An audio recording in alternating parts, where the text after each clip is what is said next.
Hi friends, welcome to my YouTube channel. Today I am going to show you how to create avatar on your Facebook. If you want to create your avatar on your Facebook, first of all go into your Facebook and click on Facebook app and open it.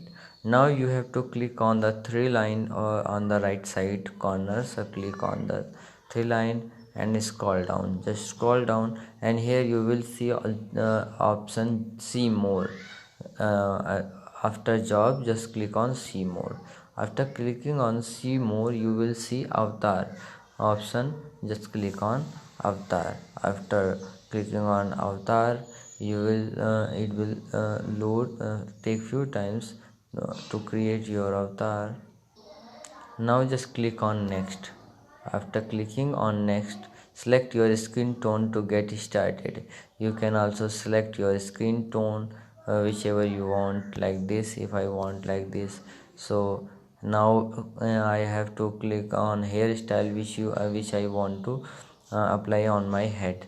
So just hairstyle which I want to like this. If I want to hairstyle like this, just click on this and click on done. After clicking on done, you will say that your avatar has been created. No, and now click on next. Use your avatar in your comment. You can use your avatar in your comment. Next, you can use your avatar in your comment. You can select pose, whichever you pose you want to select, like this. Like this you can make your avatar and share to news feeds. So like this you can select your avatar and post on your Facebook. So if you like this video, please like my video and also subscribe my channel for more videos like this. Thanks for watching.